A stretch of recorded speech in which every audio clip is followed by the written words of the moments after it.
Hello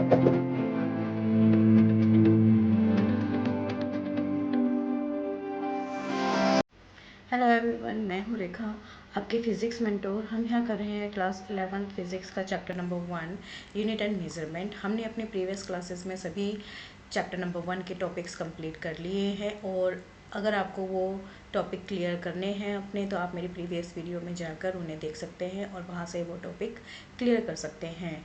समझ आने पर आपको कितने हेल्पफुल लगे हैं मेरे लेक्चर्स, और आपको मेरी वीडियो में और क्या नया चाहिए ये मुझे कमेंट सेक्शन में लिखकर बताना ना भूलें। और प्लीज़ वीडियो को लाइक, शेयर एंड सब्सक्राइब करना बिल्कुल भी मत भूलिएगा। प्रीवियस क्लासेस में हमने चैप्टर नंबर 1 के यूनिट एंड मेजरमेंट के सीबीएसई से रिलेटेड एनसीईआरटी बेस्ड कुछ क्वेश्चन जो है वो कर लिए थे। आज की क्लास में भी हम कुछ और एनसीईआरटी क्वेश्चंस करेंगे और फिर हम अपने नेक्स्ट चैप्टर की तरफ बढ़ेंगे। तो आज की जो न्यूमेरिकल्स हैं वो करते हैं हम स्टार्ट।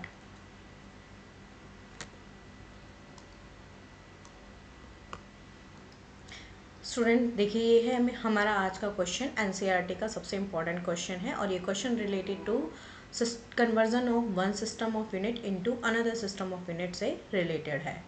तो इस टॉपिक को जो है आप रिवाइज करिएगा और ये न्यूमेरिकल ज़रूर करिएगा। ये न्यूमेरिकल बहुत इंपॉर्टेंट है। चलिए स्टार्ट करते हैं। एक calorie is a unit of heat energy. Calorie किसकी यूनिट होती है? हीट एनर्जी की यूनिट होती है। तो इट मीन्स यहाँ पर बात किसकी कर रहे हैं? एनर्जी की बात कर रहे हैं। And it is equals about 4.2 joule. ये हमेशा किसके इक्वल होती है? 4.2 जूल के इक्वल होती है। 4.2 जूल इसमें गिवन है। 1 जूल आपके पास कितने के इक्वल होता है? ये भी इसने दे रखा है। 1 किलोग्राम मीटर स्क्वायर पर सेकेंड स्क्वायर के इक्वल होता है, राइट। तो ये इसने दे रखा है। किलोग्राम मीटर सेकेंड, ये कौन सा सिस्टम है? MKS सिस्टम ऑफ यूनिट है, राइट। तो यहाँ पर हमारे पास जो है N1 की वैल्यू क्या हो जाएगी? N1 की वैल्यू हो जाएगी 4.2 जूल, ठीक है। N1 की वैल्यू कितनी है? 4.2 है, राइट। अब एनर्जी जो है वो 4.2 जूल दे रखी है, और हम यहाँ पर एनर्जी के लिए ही अनदर सिस्टम ऑफ यूनिट में, यानी कि न्यू यूनिट सिस्टम में वैल्यू निकाल रहे हैं। तो सबसे पहले हमें पता होना चाहिए कि what are the dimensions of energy. Energy की डायमेंशंस क्या होती हैं? एनर्जी की डायमेंशंस होती हैं mL/T-2, राइट। m की पावर 1, l की पावर 2 और t की पावर -2, ये एनर्जी की क्या होती हैं? डायमेंशंस होते हैं। तो यहाँ पर हमारे पास a, b और c जो मैंने कॉन्स्टेंट्स लिए थे टॉपिक के अंदर, वो यहाँ पर मैं मेंशन कर दूँगी। यहाँ पर हमारे पास जो है, मैं आपको फिर से लिख के दिखा देती हूँ। फॉर्मूला होता है conversion of one system into another system. हम यहाँ क्या कर रहे हैं? किलोग्राम मीटर सेकंड को अल्फ़ा, बीटा और गामा में कन्वर्ट कर रहे हैं। एक सिस्टम से दूसरे सिस्टम में कन्वर्ट कर रहे हैं, ठीक है। तो यहाँ पर हमारे पास कन्वर्जन का क्या फॉर्मूला होता है? N2 is to N1 M1 upon M2 raise to power A, L1 upon L2 raise to power B, T1 upon T2 raise to power C। ये आपके पास फॉर्मूला जो है conversion of one system into another system करने के लिए use किया जाता है, राइट। तो अब यहाँ पर A, B और C की वैल्यू देखेंगे। ये हमारे पास क्या था? सिस्टम 1 है, ठीक है। सिस्टम 1 के अंदर N1 की वैल्यू गिवन है 4.2। इस फर्स्ट सिस्टम के अंदर ये जो आपके पास SI यूनिट है जूल, ये 1 किलोग्राम मीटर स्क्वायर पर सेकेंड स्क्वायर के इक्वल है। यहाँ पर ये M को डिनोट कर रहा है, ये L को डिनोट कर रहा है और ये T को डिनोट कर रहा है। M की पावर यहाँ पर देखिए ये क्या हो गई है? ये M की पावर क्या हो गई है? 1। तो देखिए, मास जो है वो किलोग्राम में मेज़र होता है, लेंथ आपके पास मीटर में मेज़र होती है, और टाइम किस में मेज़र होता है? सेकंड में। इसीलिए इसकी डायमेंशन क्या बन रही है? M1 L2 T-2 बन रही है। तो M का कंपैरिजन हम यहाँ पर M से ही करेंगे, M वाले फैक्टर से। M वाले फैक्टर का पावर यहाँ पर A है और यहाँ पर क्या है? 1 है। तो A की वैल्यू क्या आ गई? 1। एल वाले फैक्टर की पावर यहाँ पर b है और यहाँ पर क्या है 2 है, तो b की वैल्यू आ गई 2। t वाले फैक्टर का वैल्यू यहाँ पर c है और यहाँ पर क्या है -2, तो c का कंपैरिजन हो गया -2। a b और c की वैल्यू आपको पता लग गई है। अब पहला सिस्टम हमारे पास क्या है, पहला सिस्टम हमारे पास ये है जो गिवन है। इसमें हमारे पास m1 n1 की तो वैल्यू दे रखी है, वो है आपके पास 4.2, लिख दीजिए इसको 4.2 n1 की वैल्यू गिवन है। अब हम m1 l1 और t1 की वैल्यू देख लेते हैं।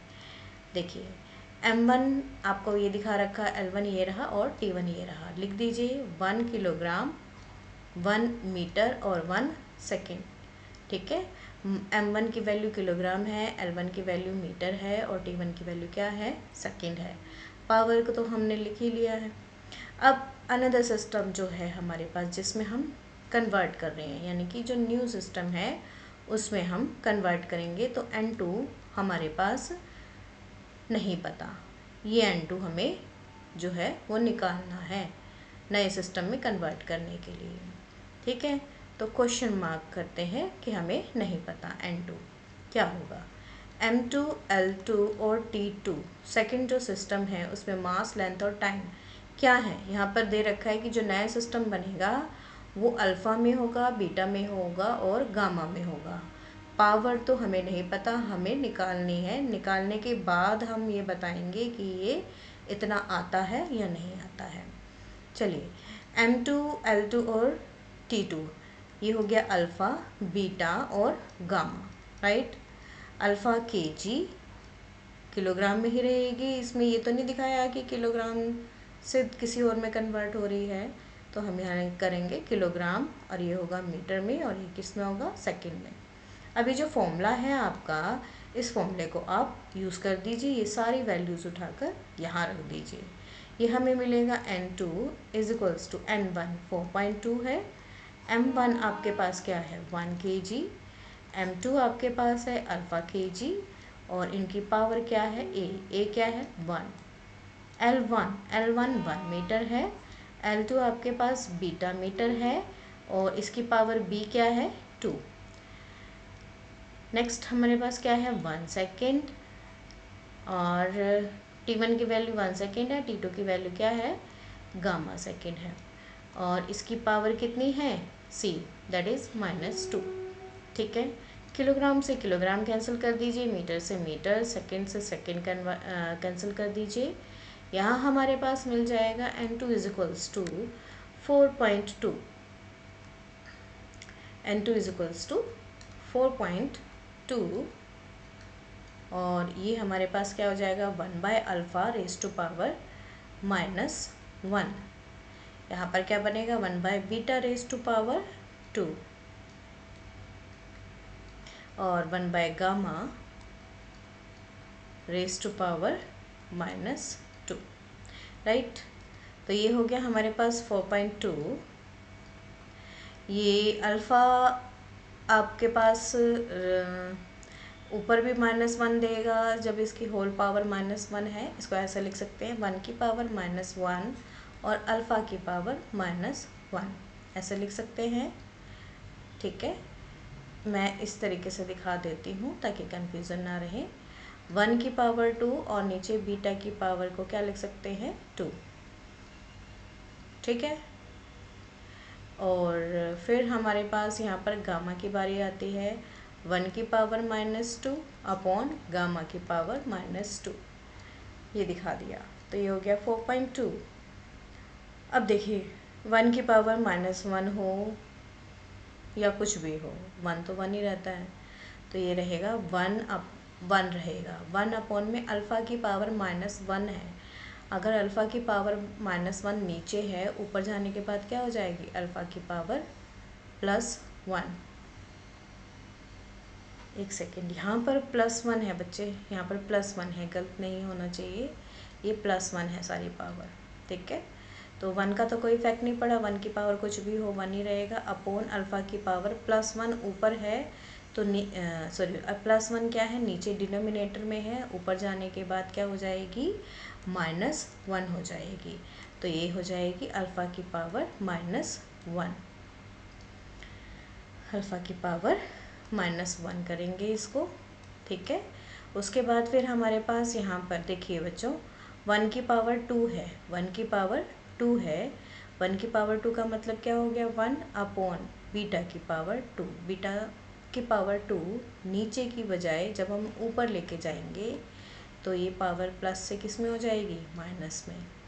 यहाँ पर देखिए 1 की पावर -2 है तो वो तो 1 बनेगा, और अपोन में है अल्फ़ा की पावर -2, ये अल्फ़ा की पावर -2 ऊपर जाने पर क्या हो जाएगी, सॉरी गामा है ये, गामा की पावर ऊपर जाने पर क्या हो जाएगा, +2 हो जाएगा, ठीक है।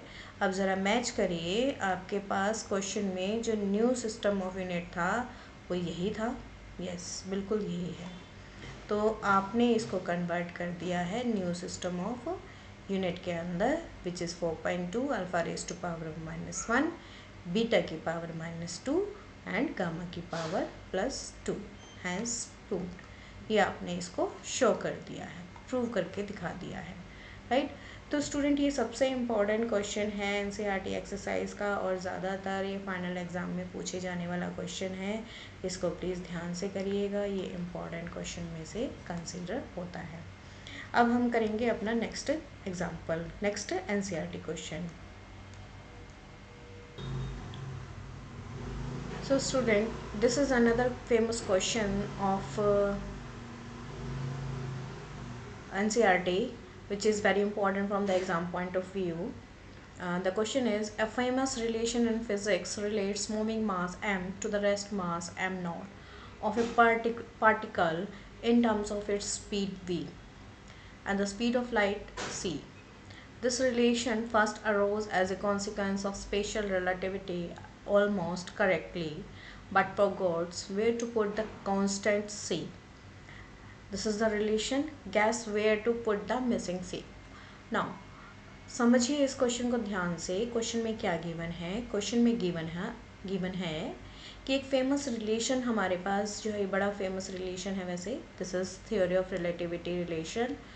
ये रिलेशन जो है हमारे पास, इसने क्या दे रखा है, फिजिक्स का रिलेशन है, मूविंग मास m से रिलेटेड और रेस्ट मास से रिलेटेड। ये m हमारे पास क्या है, मूविंग मास है, और m नॉट हमारे पास क्या है, रेस्ट मास गिवन है। m नोड, इस ज़ीरो को हम बोलते हैं नोड, या फिर आप m0 भी बोल सकते हैं।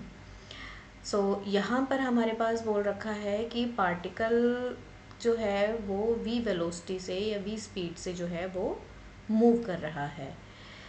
तो आपको बताना है कि जो स्पीड ऑफ लाइट c है, ये कांस्टेंट कहाँ पर रखा जाए कि ये रिलेशन जो है वो करेक्ट हो जाए। एक स्टूडेंट था जिसने जो है यहाँ पर ये रिलेशन गलत लिखा हुआ है, उसे हमें ठीक करके लिखना है और बताना है कि सी की इस रिलेशन में क्या जगह आएगी। चलिए स्टार्ट करते हैं सॉल्यूशन। इसमें देखिए बच्चों क्या चीज़ गिवन है, यहाँ पर हमारे पास m किस SI यूनिट क्या होती है या डायमेंशन क्या होती है, m हमारे पास क्या है, मूविंग मास है।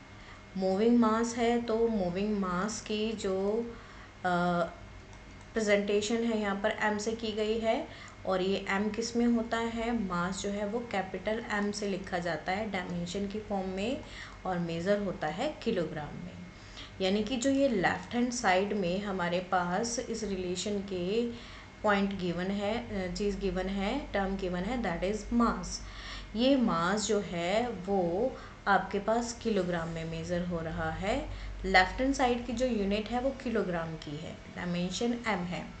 तो हमारे पास as per the principle of homogeneity right hand side पे भी जो आपके पास रिलेशन होगा उसकी डायमेंशन भी क्या आनी चाहिए, m आनी चाहिए।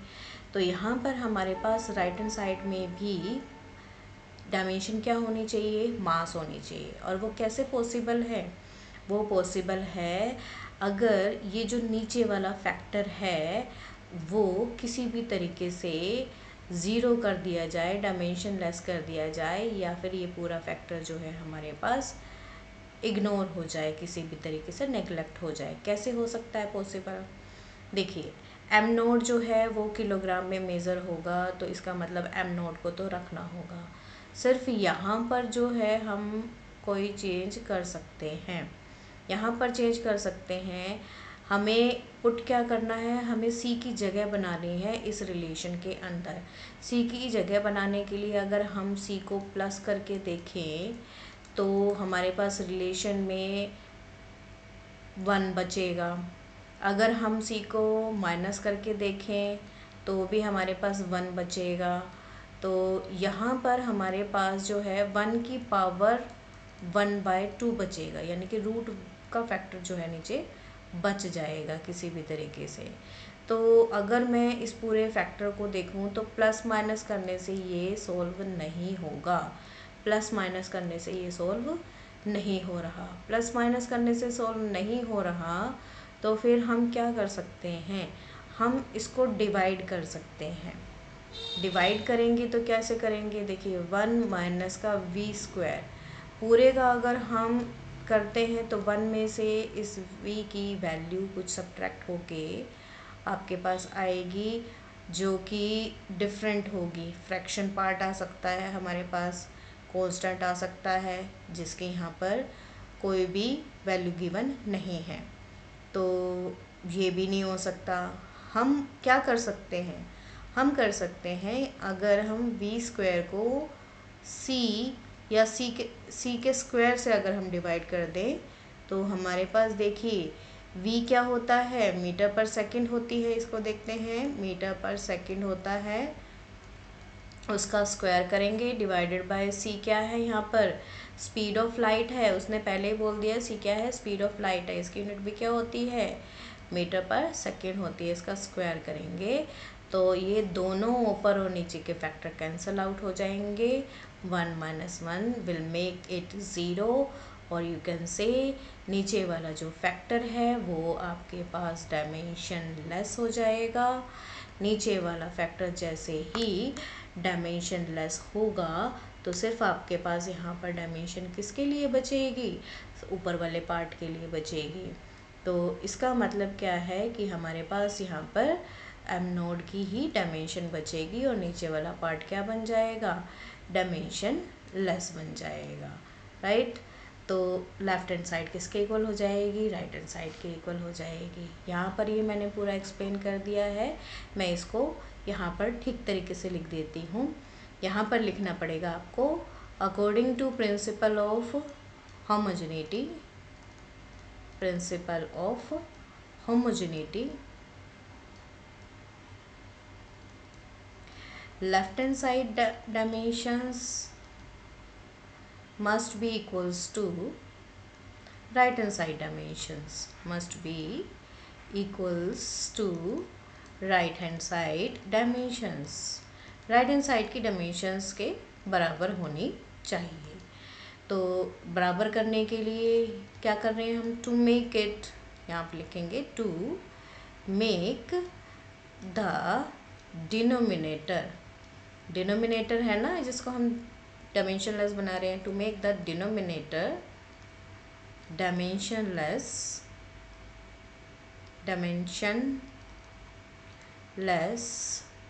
We divide C square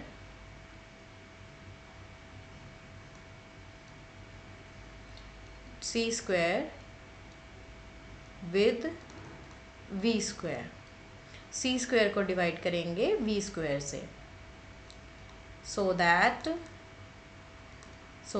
denominator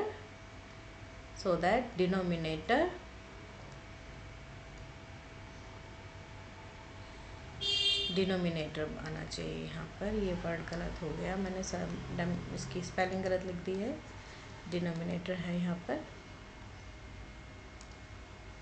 denominator. Denominator can be dimensionless,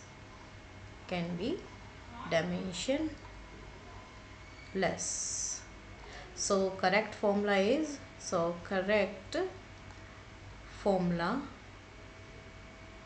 is, क्या होगा करेक्ट फॉर्मूला? अब आप लिख सकते हैं m is equals to m not upon this is root, root लिखना चाहें तो रूट लिख लीजिए, नहीं तो आप ब्रैकेट में जैसा लिखा हुआ है वैसे ही लिख के ऊपर पावर -1/2 लगा दीजिए।